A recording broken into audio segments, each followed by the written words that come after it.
19th-century St. Petersburg, the entrance to St. Isaac's Cathedral. A cold city. The morning fog dissipates as the sun rises, and our shoes are drowning in mud. It is 1860. Petersburg is majestic and proud, but its inhabitants are nowhere to be seen. There is silence all around, too quiet. According to official data, in the 1860s, about 500,000 people lived in St. Petersburg, but in old photos, the city is empty. Where did they all disappear to? The long shadow of the Alexander column tells us the time of day. The sun gives such shadows in the morning and evening. Apparently, it is morning now, but the streets are still deserted. We move 640 kilometers to Moscow. The same picture there. In 1860, the city also had about 500,000 inhabitants, but the streets are empty. Where are all the people? And how were things in the rest of the world during the same period? Edinburgh, Scotland, 1840. Copenhagen, Denmark, 1840. Dresden, Germany, 1860. Rio de Janeiro, Brazil, 1860. Toronto, Canada, 1860. Athens, Greece, 1860. And here finally is London. There are people here, and this is Paris. It's a buzzing place. We are told that the first photograph was taken in 1822. Photography is the art of comparison and contrast, conveying the author's intention. In old photographs, we do not see a deliberate contrast as in modern works, but there is still a natural contrast. This contrast helps us to navigate through the confusing history. Looking at Russia in the 1860s, we notice a striking discrepancy between the huge size of the cities and the lack of people in them.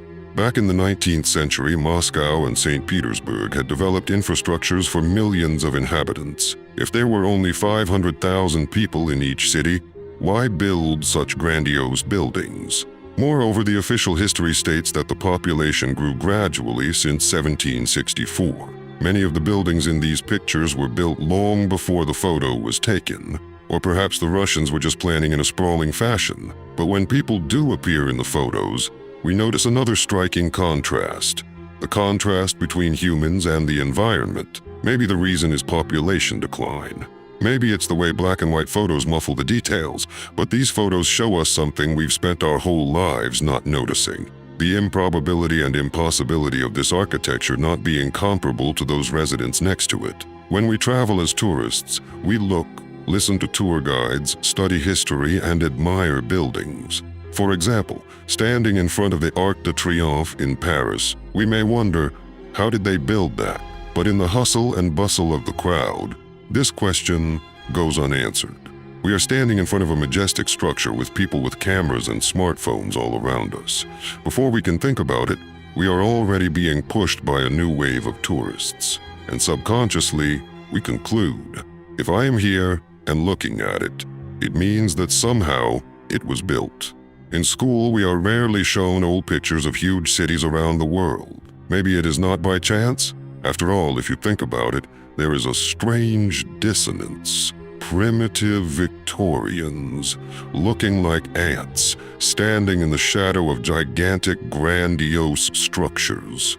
How did they build this? The Arc de Triomphe consists of 36,695 cubic meters of limestone and weighs 95,407 tons, or more than 95 million kilograms. We're told it took 12 years to build, in two phases, from 1806 to 1814, and from 1830 to 1836.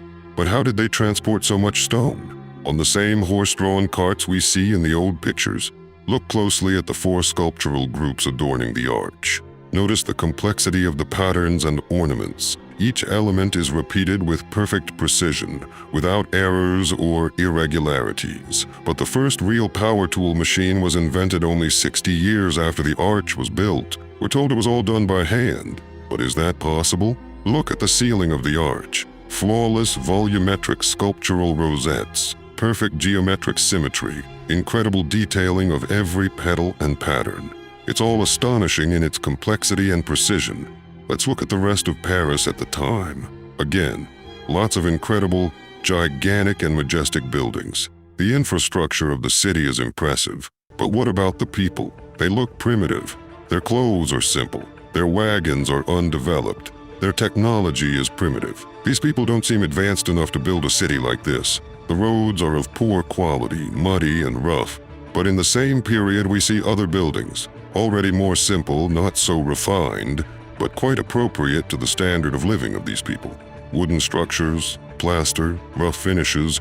This is the kind of architecture you would expect from a generation that traveled by horse-drawn carts and was unaware of the technological breakthroughs that came only decades later.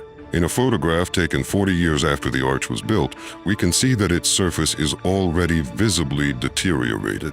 The stone is subject to erosion, which may indicate that the arch is much older than we are told. By the end of the 19th century, people are finally appearing in Moscow.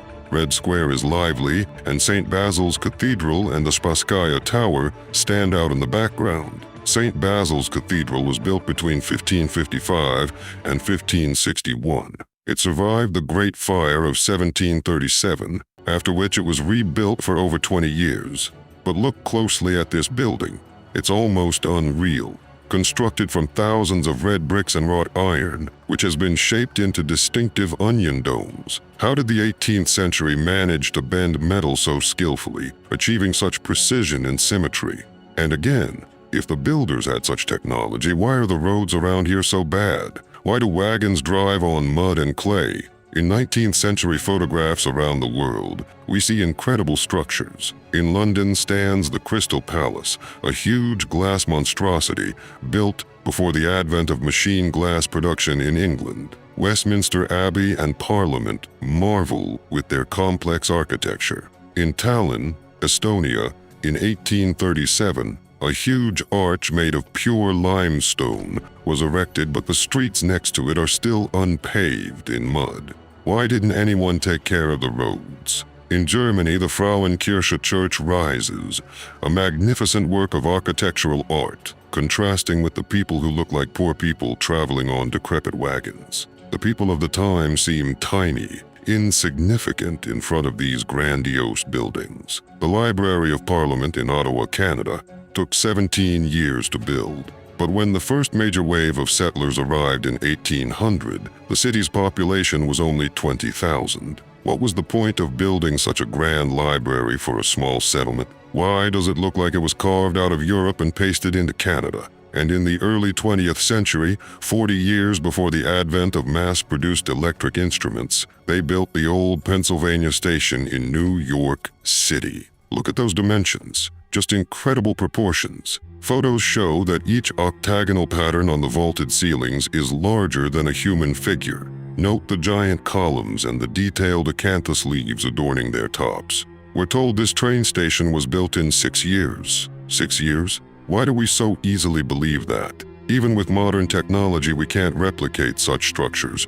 Cranes, concrete blocks, advanced construction equipment, and still we can't build anything like it. More importantly, we don't even create buildings in this style. Official historians call this style of architecture historicism. This is a term for architecture that supposedly imitates the styles of past eras. Majestic arches and buildings with giant columns belong to the classical or Greco-Roman style. Cathedrals are referred to as Renaissance or Gothic in medieval Europe. What do these styles have in common? Tall spires, arched windows, towers and domes, sculptures, giant doors, socket windows, columns with clocks and bell towers. Traces of this impossible architecture can be found all over the world. Some structures have survived in good condition, like the Arc de Triomphe and Notre Dame in Paris. Others are lost and forgotten, like Euston's Arch in London, or the old Pennsylvania Station in New York. We humans travel thousands of miles to photograph these wonders of the world. But the photographers of the 19th century, without knowing it, left us something more valuable: perspective. They captured people against a backdrop of the intricate architecture we are told was built in those days. Official history tells us about the progressive development of civilization, but these photographs call everything into question. If the 19th century was the peak of innovation and industry, why did transportation remain so primitive? And if horses and carts were the only means of transportation at that time, how were such colossal structures built? Any person who can think and ask questions looking at these photos will feel something is not right here. The official history looks suspicious. The details do not add up to a unified picture. Take a panoramic photo of San Francisco from 1877. Before us is a collage of historic architecture. The columns adorning the entrances to the regal buildings stand out sharply against the background of rough wooden buildings. Gothic spires and towers can be seen in the distance. The domes of the cathedrals rise above the rest of the buildings, and the gates of the city seem incredibly massive. But now let's ask ourselves, who built all this? In 1846, only 500 Mormon settlers lived in what would become San Francisco. It was a wild, undeveloped land. Then the California Gold Rush began, 1848 to 1849, and the population grew from 1,000 to 25,000. 28 years later, when the panoramic photo was taken, the population had reached 200,000. But could a city with such architecture grow in just 30 years, with no modern technology, no power tools, no factory production of building materials? Again, absolute silence. In front of us is a picture of a huge city without a single living soul. Where have all the people disappeared to? Pay attention to the shadow of the pole. It's not early morning. The sun is already high. At noon, a city like this should be full of life, but there is not a single person in this picture. The only living thing is a lone horse. But where is its owner? Could the authorities have ordered all the residents to stay at home for the sake of one picture of the town? This silent scene becomes even more eerie when you think about it. Someone was behind the camera, aiming, choosing the angle, pointing the lens. But who and why? What are the odds that in the 19th century, during the same period, we see photographs of empty cities in Russia, Europe, and North America, and then, just a few years later, people appear on those same streets? But these people clearly could not have built such architecture. So what do we see in these pictures? And what are we to make of it? If we accept the official version, we simply dismiss these strange anomalies and go on with our normal lives. But the problem is that the explanation we have been given is not the truth. We shouldn't accept any explanation just because it's official if it doesn't make sense. The people we see in these pictures, their ancestors, they couldn't have built these incredible buildings. It's simply impossible. Let's go. Let's look deeper into this. There must be clues as to why these cities are empty.